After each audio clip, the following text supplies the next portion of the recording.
agency nurse. But come past meds with me while I talk about why I will be moving back in with my parents to save for a home. So nursing rates aren't what they used to be. Currently, where I stay, rates are ranging between $40 to $50 an hour, which isn't bad, but it's not what it used to be. I cannot save how I want to. I feel like my rent right now, I might as well be paying a mortgage. Rent is so high, and of course rent will continue to go up, so I might as well just go ahead and bite the bullet, move in with my parents, and save for my house. Plus it would be easier as far as help with my boys. My mother will not really be charging me much of anything, which is such a blessing. So I will be definitely moving back in with my parents once my lease is up, and I think my lease is up in the end of October, November. So I will be out of here. I will not be re-signing my lease. My mother had been told me to move in with her last year, but I just was being stubborn and didn't do it. But yeah, this year she got me. Parents in like your 20s and even 30s, like, it is hard out here for us. Everything is so expensive. Rent is so expensive. My husband and I moved out on our own for the first time after getting married, and after a year we decided to move back in with my dad and save up to hopefully buy a house. Obviously not anytime soon, and obviously not in Southern California, because interest rates are way too high and everything is just way too expensive right now. But I think moving back in with your parents in your 20s, even 30s, is a lot more common than people think. I don't think anyone should be ashamed of it. And if you're lucky enough to have your parents to fall back on and to move back in, I think you should take full advantage of it and just feel blessed that you have that as an option, because struggling to save money and basically keeping my savings account at almost the same for a very long time. And it is just exactly this. It is this comment. I lived in Los Angeles, California for 5 years, and I was paying rent. I was paying extremely expensive car insurance. I was paying for a car payment because when I moved out there, I didn't have good credit. So I paid a really high interest rate. So I was basically like, I was saving some, but not that much. My fiance and I decided that we wanted to buy a house, and we took what to some might feel like a step backwards, and it kind of did to us at first as well. But we decided to move back in with our parents and move back to the East Coast. Allowed us to save so much money. One, because we have negative bills now, like we just live with our parents who don't pay mortgages or anything. And you know, a lot of times we're not even paying for like our own groceries. We are sometimes, but also other times we're not. But equally, my existing bills have been cut in half. Like, I paid off my car when I got here because it was so much easier for me to do so.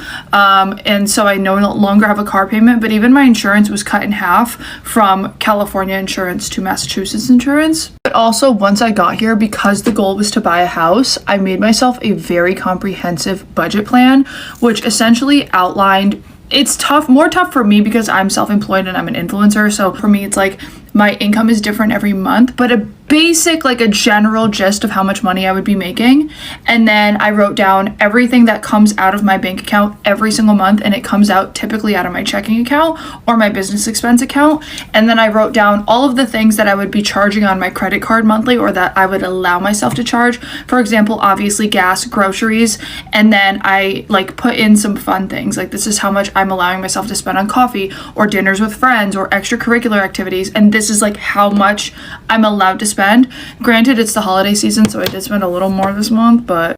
And then I basically took a number that I wanted to save, so X amount of money, divided it by X amount of months that it would take me to save that money, and then I made a kind of like a goal for myself of like, this is how much I need to make in order to save this while spending this.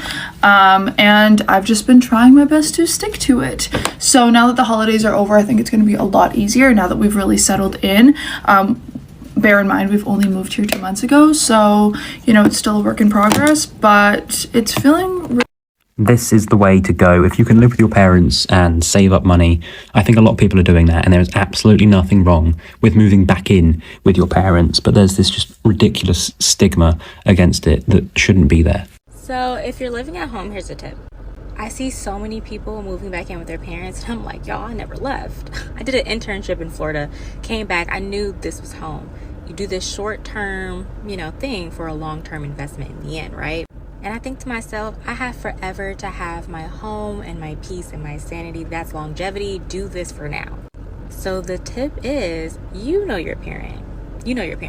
Try to be one step ahead of them. So because I'm home, I'm saving tons of money. Whether it's mom or dad, once a month, just do something nice. And it can be so simple. And this will just decrease the arguments and the nagging and the things, that go on in the day-to-day household when you're living with your parents. Whenever you go somewhere, you ask, does anybody need anything? And granted, you might think that's so simple, but you'll be surprised. So many people that are living with their parents, but they live like this double life and act as if like their parents don't exist, right? So I went to the nail shop like I typically do. My mom was like, can you run a Walmart for me? At first I was about to say like, that was not my plan today. But I was like, you know what? Yes. She tried to give me the money for what she needed. I was like, nope, I have it, right? Only because this will decrease the argument in the long run. Not saying I deserve a cookie for being a great child, but I'm just saying it will decrease the arguments if you just do something like once a month. So small. And then be ahead of the chores. Because your parents are only getting older and slower at this point. Not slower as in like mentally, but like their bodies are moving like turtles. So if anything, if there's dishes, I'll already do it. Trash, I'll already do it. I'm like one step ahead. So what is there to even argue about? And then I will plan my life around the things that I have to do. I'm just saying, try it when you go back home so you don't have to argue. Hey friends, welcome back to my YouTube channel. Thank you so much for clicking. Kindly subscribe to this YouTube channel. So in today's video, we'll be talking about becoming all too common. People are moving back home with their parents because of the economy. So I had to put the video together so that you watch. Whether you're in your 20s, 30s or beyond, this is something that's affecting a lot of us. So I'm going to break it down, why this is happening and what it means for our future. So first of all, let's talk about the thing which is happening, the economy. We are living in a time where the rent prices are through the roof. Home ownership feels like an untouchable dream for many, and wages are stagnant. Even if you have a good job, it's becoming harder and harder to afford living independently. Another thing that I want to talk about is inflation. Is hitting us from all sides. Groceries, gas, utilities, you name it.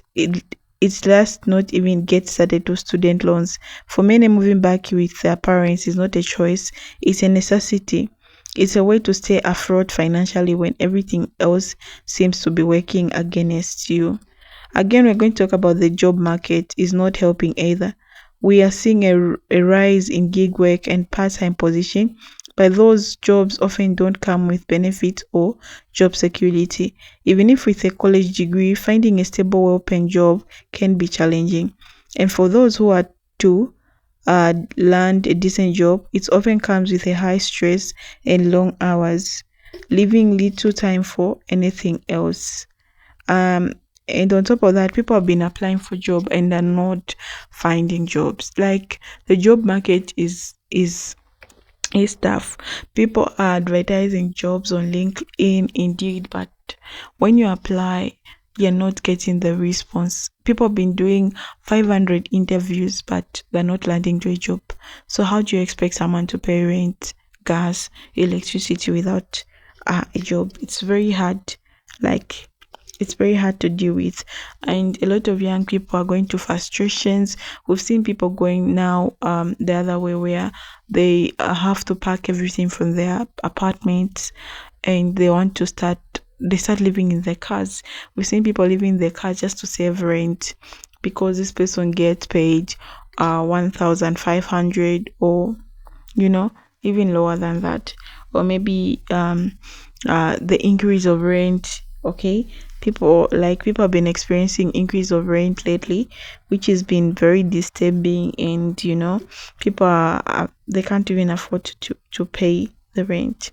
For a lot of people, moving back in with their parents allow them to focus on their careers without the overwhelming burden of rent and bills. It gives them a chance to save money, pay off debt, and plan for a more secure future. Let's be real, housing costs are out of control at the moment. Depending on where you live, renting one bedroom apartment can eat up half or even more of your monthly income. And buying a home, that's become a distant dream for a lot of people, especially younger ones or generations, with home prices soaring and interest rate climbing. The barrier to homeowners are higher than ever. So moving back home is just a way to save money. It's often the only way to avoid financial disaster It's about survival in an economy that seems stuck against us. But what does this mean in the long run? More and more people are delaying milestones like buying a home, getting married, or starting a family because they simply can't afford it. This could have a ripple effect on the economy, from lower consumer spending to a slower housing market. Okay, so it also raises questions about what the future of independence looks like. Are we moving toward a new normal where living with parents into your 30s or beyond is more acceptable or even like expected? And what does that mean for our society as a whole? If you're someone who's moved back home or is thinking about knowing that you're not alone, this is something millions of people are going through and are dealing with right now. It's not a failure. It's a smart financial move in an economy that's making it harder and harder to get by on your own. So what's your take on this? Are you seeing the same thing in your circle? You have to keep commenting, guys. And like a lot of people have come out on TikTok, they're packing their bags, they're going back home. And sometimes you can plan to move back home, but if you have a toxic society, like you can move back home, but if the people are living home they're toxic with you, how are you going to survive toxic parents, toxic family? And you're just going to have end up being depressed, plus the pressure of work. You go to work, you're tired, you're depressed, you're not happy, these things. You think like you failed in life. Everyone feels like that, like everything is not moving because you were a step ahead and you just go back again. And a lot of us have a lot of plans for the future. Like we want to live. Okay, we just don't want to just exist like that. We want to live life, but how are we going to live life if the economy is bad? So it's really disturbing and it's really heartbreaking. As these young generations, we expect a lot and we want to do more. Yeah, so I don't know, guys. Is anyone experiencing, like, are you planning also to move back home with your parents? What are your plans? Kindly leave some comments. And if you've moved back home, how is it going? How is it living with your parents, living with your siblings? Are you coping up? Are you having your privacy? Or you're just coping up with the situation at the moment because like there's nothing really you can do? Yeah, so it's okay to move back home. Don't feel bad. It's just fine because you're not alone. A lot of people, like, they're now normalizing living with parents because of this hard economy, so that at least you can be sharing the bills and everything. So thank you so much for watching. I really appreciate. I can leave the comment and see you in the next episode. Bye.